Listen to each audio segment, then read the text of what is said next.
السلام عليكم خوتي خواتاتي، كي دايرين؟ اموركم هانيه؟ نتمنىكم تكونوا دائما بخير وعلى خير كما العاده.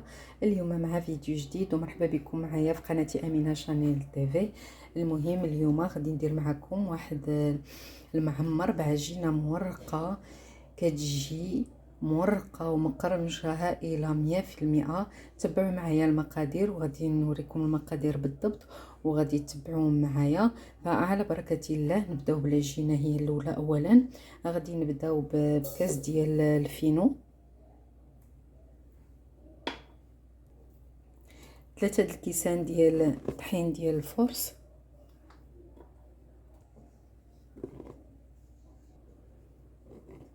بطبيعه الحال من بعد ما غربلتهم مزيان وعاد عبرتهم، معلقه صغيره ديال الملح، كيس ديال الخميره ديال الحلويات،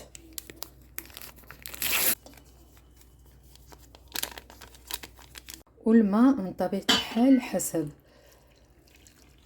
تنشوفوا على حسب. غادي نديروا 2 كيسان د الماء في الاول، والثاني والثالث غادي نخليه حتى نشوفوا العجينه ديالنا. غادي نبقاو نزيدوا الماء تدريجيا. هي وجدت لنا العجينه ديالنا بعد ما خليناها ارتاحت واحد 10 ديال الدقائق. غادي نكوروها مع شويه ديال الزيت ونخليوها عاوتاني ترتاح تلق. وهنا غادي نغطي العجينه بالبلاستيك ونخليها ترتاح وندوزو للحشوه. كما كتشوفوا البنات، بالنسبه للحشوه غادي نحتاجوا بصله كبيره مشلضه، الفلفله الوان حمراء وخضراء ولا كانت صفراء، الا ما كانش غير وحده بركه، كذلك واحد 4 ديال لادند. بالنسبه للبنات الحشوه غادي نحتاجوا بصله كبيره مشلضه، فلفله عندنا الوان، درت انا الفلفله الحمراء والخضراء، نتوما اللي متوفر عندكم. بالنسبه للتوابل غادي نحتاجوا الملحه، البزار، عندنا الخرقوم، وكذلك واحد الضرس ديال الثومه غادي نحكو من بعد فوق لادند هنايا درتها كفته على حسب اللي عندكم متوفرش. انا هنايا غادي ندير نص كيلو ديال لادند. واخيرا الربيع. غادي ناخذوا هاد المكونات كامل. غادي ناخذوا البصله غادي ناخذوا مقله، غادي نديروا فيها شويه ديال الزيت، بصله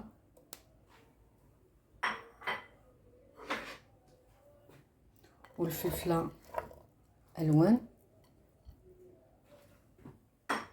وغادي نشعلوا عليهم البوطه عافيه مهيله حتى يدبلوا، وغادي نزيد عليهم لادند. غادي نزيدوا التوابل اللي قلت لكم عليهم قبيله، وغادي نبقاو نحركوا حتى يدبلوا مزيان. من بعد ما دبلت البصله مع الفلفله زدت عليهم شويه ديال لادند وبديت كنخلط. درت واحد شويه ديال الثومه من بعد ما حكيتها. غادي نزيد عليهم الربيع. انا كنزيد هاد المواد وانا كنحرك باش ما يتحرقليش هادشي. وهنايا غادي نزيد شعريه صينيه من بعد ما قطعتها طريفات صغار على الحشوه. كما كتشوفوا البنات، هي العجينه ديالنا طلقات مزيان. دابا غادي نطلقوها. اولا غادي ناخذوا شويه ديال نشا الذره مع شويه ديال البابريكا الشونيه وواحد شويه راس معلقه ديال الابزار. غادي نزيدوا عليهم زيت المائده وغادي نطلقوا بهم الملاوي ديالنا من بعد ما كنحركوهم مزيان.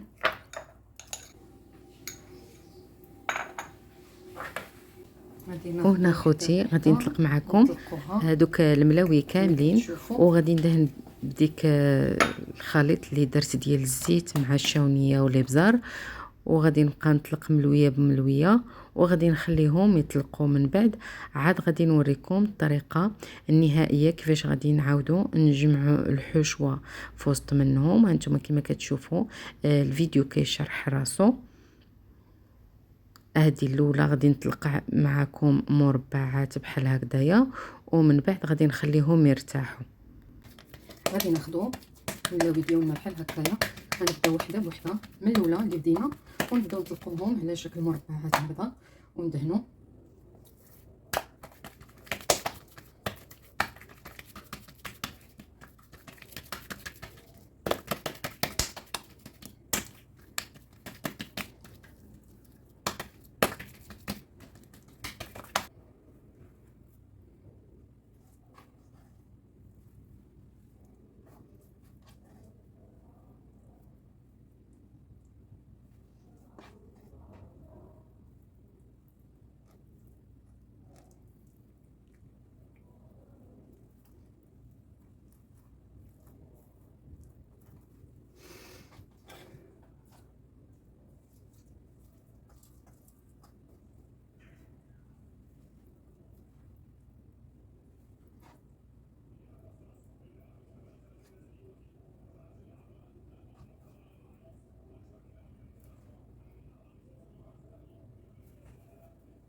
نعاود معكم المره الثانيه واحده اخرى. درت واحد الشكل اخر في الاول، ولكن ما درتش المسافه بيناتهم وتقطعوا ليا بالقطعه هذه ديال البيتزا. كما كتشوفوا فاش ضربت هذا قطعتهم وخرجت منهم الحشوه واضطريت باش غادي نعاودهم. المهم نتوما حاولوا ديروا هذه الطريقه هذه، وحاولوا ما تقطعوش العجينه، لان غادي شتي الطحين خايب ما مورقش، ما جابلياش الطريقه كما دائما. المهم هانتوما نوريكم كيفاش حتى تعمروا الاولى بحال هذا الشكل هكا وسدوها. غتعرفوا بالله الحشوه مازال لداخل، حاولوا تسدوها بهذه الطريقه هكا، عاد قطعوا عاد نعمروا الثانيه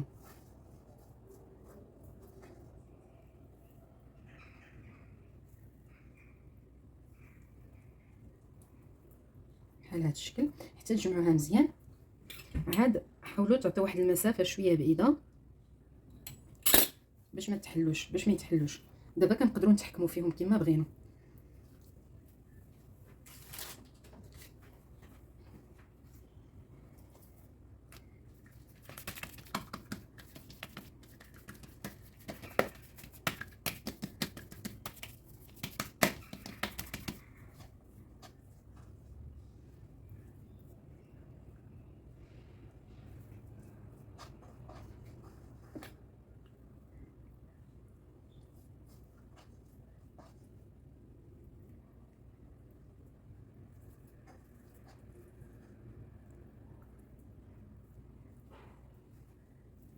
عاد نطويهم بهذه الطريقه هذه،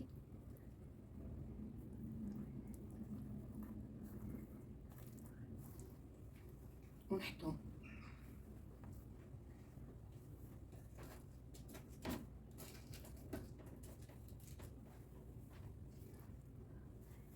ها هي الباطا. هادو حاولت نديرهم بوحدهم لانهم تقطعوا لي كما قلت لكم في الاول، درتهم صغار.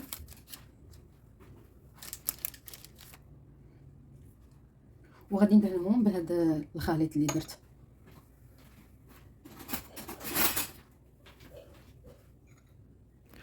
ونبغي نقول لكم البنات هذا هو السر ديال هاد الخلطه اللي كندهنوا بها هاد الفطائر. فهذا هو السر ديال القرمشه ديالهم، والسر ديال باش كيعطيهم داك اللون وكيتحمروا مزيان. واخيرا اخوتي هذا هو الشكل النهائي ديال الفطائر ديالنا من بعد ما قطعتهم. جربوهم كيجيو لذاذ، ما تشبعوش منهم. فإلى فيديو آخر إن شاء الله. ما تنسونيش باللايك والاشتراك وتفعيل زر الجرس باش يوصلكم كل جديد، وإلى فيديو آخر إن شاء الله.